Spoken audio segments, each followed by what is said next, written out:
भारत के अंदर गुज़श्ता बरस जिस तरीके से आसिफ ने कहा, जब 97,000 केसेस सामने आए, रिकॉर्ड तोड़ केसेस, तो उसके बाद लॉकडाउन का निफाज अमल में लाया गया और कहीं ना कहीं ये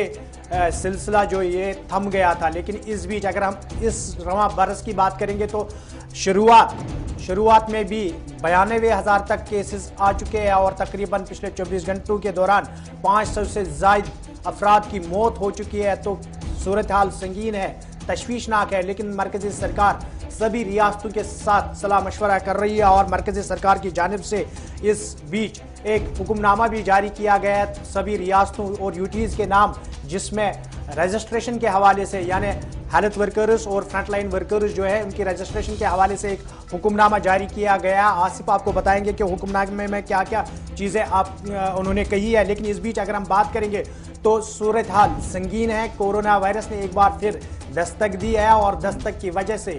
आम लोगों से लेकर सरकारों तक खासा तशवीश है। लेकिन इस बीच अभी ये बात सामने नहीं आ रही है कि गुज़श्ता बरस जब 97,000 केसेस सामने आए तो पूरे भारत के अंदर लॉकडाउन का निफाज अमल में लाया गया। अभी सरकार, चाहे मरकजी सरकार हो, रियासती सरकारें हो, इस पर सोच विचार कर रही है कि किस तरीके से सूरत हाल से निपटा जाए और इस सूरत हाल से बाहर लोगों की हिफाजत भी यकीनी बनाया जाए। इस बीच आपको बताते चले, मरकजी सरकार की तरफ से एक और एडवाइजरी जारी की गई और ये एडवाइजरी आम लोगों के लिए नहीं बल्कि रियासती सरकारों और यूनियन टेरिटरीज की गवर्नमेंट के लिए है, जिसमें बड़ा फैसला लेते हुए जो फ्रंटलाइन हेल्थ वर्कर्स हैं, जिन लोगों को वैक्सीन दी जा रही थी, या बाकी लोग हैं जो फ्रेश रजिस्ट्रेशन करवा रहे थे। 16 जनवरी से आपको याद होगा कि पूरे मुल्क के अंदर दिल्ली से वज़ीर-ए-आज़म के हाथों इस प्रोग्राम का इफ्तिताह हुआ था और अब तक 2.5 महीनों के दौरान पूरे मुल्क में 6.5 करोड़ लोगों को वैक्सीन दी जा चुकी है। लेकिन सरकार ने अब फैसला लिया है कि तमाम हेल्थ वर्कर्स या बाकी लोग जो इस वक्त रियासतों और मरकज के ज़ेर-इंतज़ाम इलाकों में हैं, फौरी तौर पर इस वक्त फ्रंटलाइन वर्कर्स हो या बाकी लोग हों, फ्रेश रजिस्ट्रेशन यानी नई वैक्सीन के लिए जो रजिस्ट्रेशन हो रही हैं उनको रोक दिया जाए। इसका मकसद यह है कि जून के महीने तक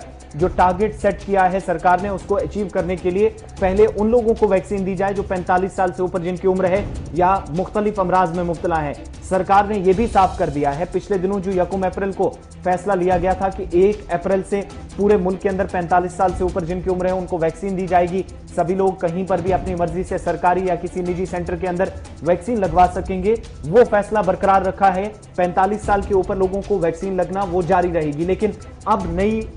जो रजिस्ट्रेशन होंगी, 45 साल से कम उम्र के अगर आप हैं तो उसको फिलहाल रोक दिया है। मुख्तलिफ स्टेट्स को हिदायत दी गई है कि फौरी तौर रोका जाए। 45 से 60 या इससे ऊपर जिनकी उम्र है, जो मुख्तलिफ अमराज में मुब्तला लोग हैं, उनको वैक्सीन दी जाए। इसका फैसला लेने का यह भी मकसद है, मौजूदा वक्त में चूंकि मुल्क के अंदर कोविड-19 के केसेस में मजीद इजाफा देखा गया और तमाम ममालिक के साथ साथ हिंदुस्तान के अंदर भी मुख्तलिफ रियासतों के अंदर लॉकडाउन जैसी सूरत या सख्त बंदिशें ना आयद की जाए, तब तक शायद वैक्सीनेशन के प्रोग्राम को माहिरीन के बकौल कामयाबी के साथ अंजाम नहीं दिया जा सकता। जो नेशनल एवरेज भी काफी डाउन चल रही है, 5.6% तक इस वक्त मुल्क के अंदर वैक्सीन देने का इस वक्त सिलसिला है या परसेंटेज है। तो उस पर काबू पाने के लिए, मजीद बेहतर करने के लिए इस बार इंतजामिया ने मरकजी सरकार की तरफ से रियासती इंतजामिया और मरकज के ज़ेर इंतजाम इलाकों की जो इंतजामिया है, लेफ्टिनेंट गवर्नर्स हैं, उन सभी को हिदायत दी है कि फिलहाल फौरी तौर वैक्सीनेशन के लिए नई रजिस्ट्रेशन जो हो रही हैं उनको रोक दिया जाए। लेकिन एक क्लियरेंस 45 साल तक या इससे ऊपर अगर आपकी उम्र है,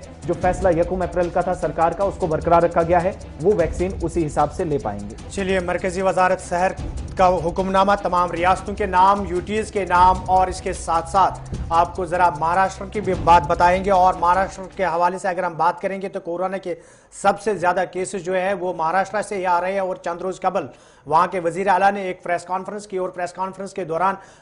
सभी सूरत हाल सामने रखते हुए उन्होंने कहा कि लॉकडाउन से इक्तिसादी बहरान जो है वो पैदा होता है। लेकिन आखिर पर अपनी बात में उन्होंने